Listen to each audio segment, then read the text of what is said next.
지난 역사를 통해 현재를 돌아보는 역사 평행이론, 날카로운 역사인식으로 우리 사회를 분석하는 기자, 한국일보 김광원 기자 연결합니다. 안녕하세요, 기자님. 예, 안녕하십니까. 안녕하세요. 설 잘 보내셨죠? 예, 무사히 보냈습니다. 네. 아니, 이렇게 겨울이 어영부영 끝나나 싶었는데 며칠 동안 정말 제대로 추웠습니다. 북풍 한파로 한반도가 꽁꽁 얼었는데 오늘은 어떤 이야기 나눠볼까요? 오늘은 바람보다 더 빠른 것에 관한 이야기입니다. 한국이 설계에서 생산까지 독자 기술로 개발한 KF-21이 음속을 돌파했죠. 전투기 개발 23년 만에 거둔 성과라고 합니다. 전투기는 전투 무기이기도 하지만 가장 고가의 상품이기도 하죠. 우리 기술력이 그만큼 성장했다는 것이 다행스럽기도 하고 또 자랑스럽기도 하네요. 예, 하여튼 다행스럽죠. 근데 한국인들은요, 마음만 먹으면 뭐든 잘합니다.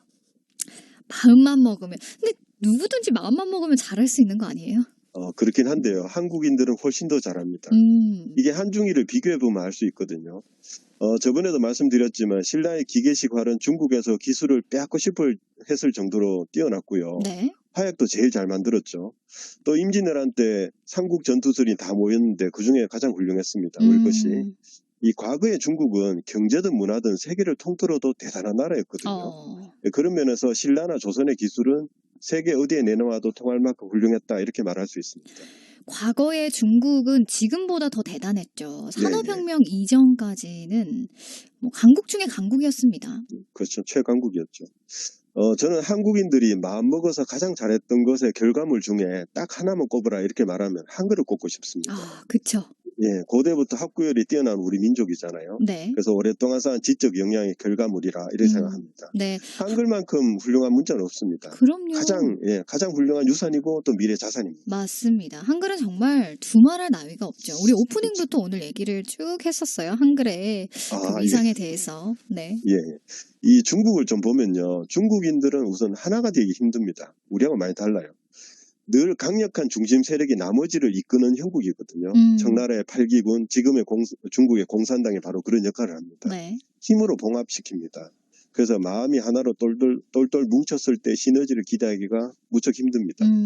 경제적으로도 중심에 있는 도시나 뭐 세력과 변방 지역의 차이가 많이 나죠? 네, 그렇습니다. 그 일본과 한국을 비교해도요. 한국인들은 마음만 먹으면 잘합니다.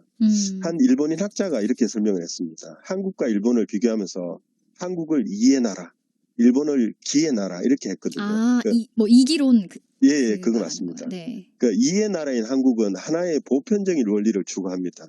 근데 일본은 기의 나라라서 현상적인 혹은 특수성에 집중을 하거든요.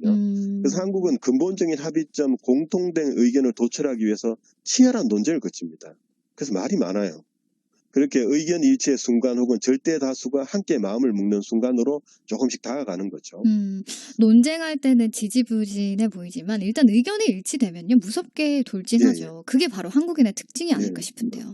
바로 그렇습니다. 네. 근데 일본은 이런 식의 끈끈하고 뜨거운 통합이 없습니다. 수직적 통합 사회다. 스스로도 그렇게 말을 하거든요. 그러니까 위에서 아래로 지시가 전달되는 수직형 구조인 거죠. 그래서 리더의 지시에 절대 충성을 합니다. 네. 사무라이식이죠. 그러니까 시키는 대로 열심히 하는 것을 가장 큰 미덕으로 여깁니다. 근데 한때는 이게 매우 효율적이었습니다. 그렇죠. 그러니까 뭐 이 점은 한때 미국마저 긴장시켰었잖아요. 예, 지금도 똑같습니다. 3월에 왜 세계 야구 대회가 있잖아요. 네. 이 대회에 참가하는 일본 팀에서 가장 강조한 것이 뭐냐면 리더입니다. 그러니까 선수들 중에 리더가 존재해야 이게 잘 굴러간다 이렇게 강조를 했습니다. 이 수직적 통합이라면 리더가 정점에 있고 그래서 그 역할이 중요하겠죠. 일본답네요. 예, 맞습니다.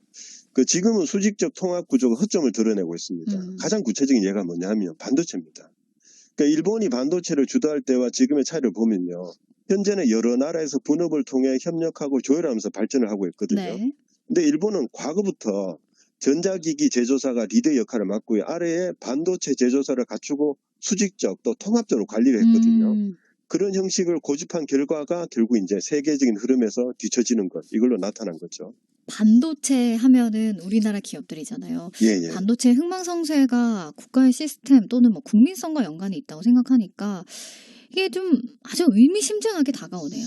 그렇죠. 근데 이제 한국인이든 일본인이든 부지런하다는 평가를 받잖아요. 그쵸. 그런데 이제 말씀하셨던 거죠. 역사와 전통, 성격의 차이가 경제에 영향을 끼치고 있습니다. 저는 이제 반도체 같은 분야가 더 많아질 거라 이렇게 생각합니다. 네. 반도체 같은 분야가 더 많아질 거다. 그러니까 여러 분야에서 반도체 같은 성과를 낼 수 있다는 거네요. 예, 맞습니다. 이 같은 이야기지만 조금 다르게 말해보자면요. 일본은 실력 혹은 힘을 더 중요시합니다. 말을 우습게 생각해요. 한일 분쟁이 있을 때 보면 한국이 뭐라고 말을 하면 일본은 유치하다고 생각합니다. 입 다물고 칼을 뽑으라는 거죠. 근데 우리는 이기든 지든 타당하고 온당한 것이 중요합니다. 명분이 없으면요. 힘으로 이기더라도 이게 수치스럽게 여깁니다. 그쵸. 명분이 굉장히 중요한 예. 사이긴 한데 잠시만요. 이 말이 더 중요한 거 아닌가요? 러시아를 예, 봐도 뭐 말, 즉 명분에서 밀리니까 결국에는 뭐 실제 전쟁에서도 고전하고 있는 거라 생각하는데. 그렇죠. 일본보다 우리가 낫다는 거죠.